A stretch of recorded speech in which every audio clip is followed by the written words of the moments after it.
Good evening, my Real News Midday TV family. Welcome back to the channel for another news update. And in the news this evening, man fatally shot in De La Vega City, Spanish Town. The police in St. Catherine are probing the murder of a man who was shot in the face in De La Vega City, Spanish Town on Friday. Killed was Gregory Lawson, otherwise called the Twinny, 30 of De La Vega City. It is reported that about 10:15 a.m., residents stumbled upon Lawson's body in the vicinity of a bar and summoned the police. Lawson had what appeared to be a gunshot wound to the face. He was taken to the Spanish Town Hospital, where he was pronounced dead. The Spanish Town Criminal Investigation Branch is probing the incident.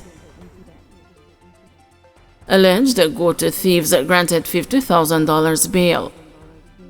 Two men accused of stealing a goat valued at approximately $350,000 were granted bail in the sum of $50,000 each in the St. Catherine Parish Court yesterday.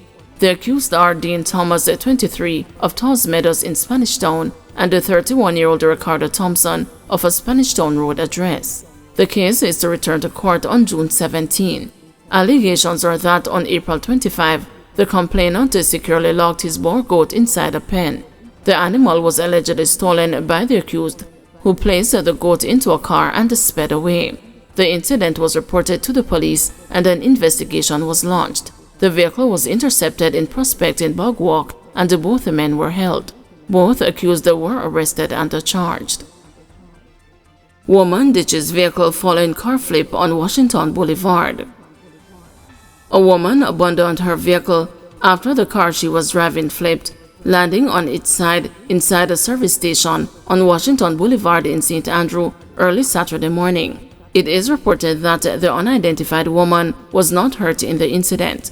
Reports from onlookers are that around 2:40 a.m., the car was seen gliding through the air, later clipping a wall and ultimately landing on its side. I saw the car in the air. As the car landed, the lady ran out and said, "I what me must do," and then she took off down the street. She's a lucky girl, that's all me know, cause all the airbags them fly and she no get no injury. No blood, no nothing, no one was hurt. She just took off down the road, an eyewitness said. The onlookers theorized that the driver of the vehicle may have been running from the police prior to the incident, noting that law enforcement officers were quickly on the scene. The driver of the ill-fated vehicle is rumored to have been coming from a party. 2-year-old girl and a 16-year-old boy among 7 killed in road crashes in last 7 days, says RSU.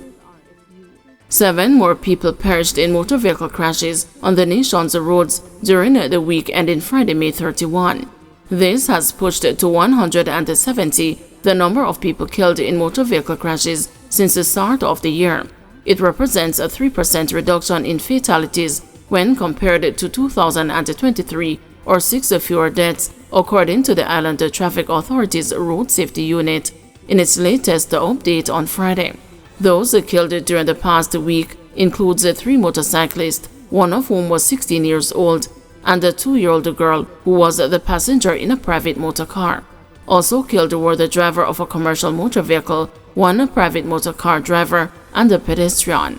Meanwhile, the RSU is reporting that fatal crashes have decreased by 9% when compared to the prior year.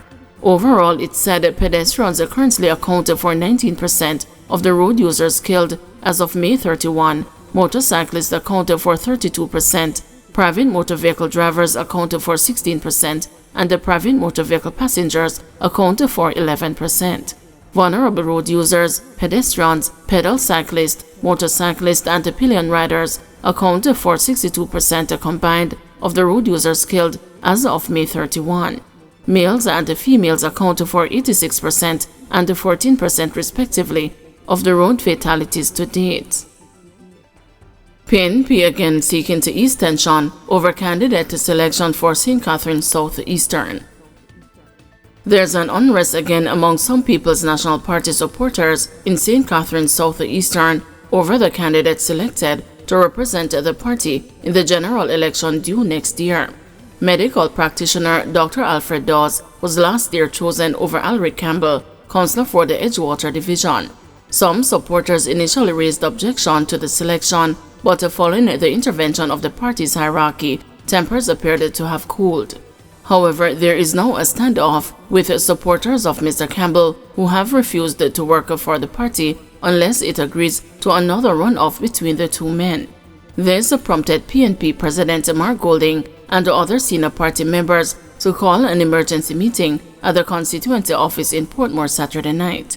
The News spoke with one of the supporters from the Edgewater division who claimed that Dr. Dawes has been disrespectful to those who support Councillor Campbell. He disclosed that the PNP president explained that the party was in the process of creating its slate of ministers should it win the general election, and Dr. Dawes would become health minister. The issue has resurfaced ahead of a workers' meeting scheduled for Sunday in the constituency. The tension is bad inside, People not saying anything. We're not doing this with respect to the party leader. Not going to do that. Because he will be respected by us. But at the end of the day, we have to make people know what we're saying and what we mean. And I just in there and I tell them that, look here, if we don't give us the runoff between Dr. Das and Comrade Alric, we're not going to work. And the party cannot tell us to work in our pay way. We have voluntary service. Mr. Golden has declined to say whether there will be a candidate runoff in the constituency. Good meeting, man. Good meeting. Very positive. Where I feel very pleased that we had the meeting today. Everybody spoke their mind frankly. And, there was a nice spirit by the end of the meeting, a nice spirit of love and cooperation. More dialogue necessary, unity in the house. But I'm very happy for that. Dialogue has to be ongoing, and we're happy with what we've achieved tonight. So, Is there going to be a selection? All right. Is there going to be a selection? Is there going to be a runoff? Dr. Dawes said a decision was made not to comment on what transpired at the meeting, but he was pleased with the outcome. Former CCJ Chief Justice warns against being taken in by new Privy Council pitch. Sir Dennis Barron, a former president of the Caribbean Court of Justice, has underscored the need for a final appellate court based in the Caribbean, saying this can serve to drive sustainable development in the region. This comes in light of the current debate concerning Jamaica's continued ties with the UK-based Privy Council as the country's final appellate court. The opposition People's National Party has maintained that a constitutional reform cannot be complete until the Caribbean Court of Justice is adopted as the final appellate court. Sir Dennis, speaking with the News, said the issues affecting the economic development, culture and the social stability of the Caribbean are outside the comfort zone of the Privy Councillors. He described as out of order the invitation for Caribbean judges to sit on the Privy Council. The remoteness handicaps the ability to conceive and apply the concept of transformative justice in a manner that is relevant to our social, cultural and moral norms. We think that justice has a connection to the social norms of our society, and I think that we advocate that the quality of justice is aided by the connection of the adjudicators to the cultural, social and moral norms of the persons whom they are judging. When the judges from Jamaica go and sit on the Privy Council with the judges who are sitting on cases, appeals from the Caribbean, as well as from England, our judges don't sit there on an equal footing with the other judges because they can't hear appeals from England and they are not full members of the court. They are called at the convenience of the presidents of the court to provide a limited function. So I would think that one of the important issues here is our dignity as human beings. I think that the existence of the Privy Council undermines our right to human equality. This invitation to me highlighted that inequality. Thank you everyone for watching. See you tomorrow morning at 6 a.m. for another news update.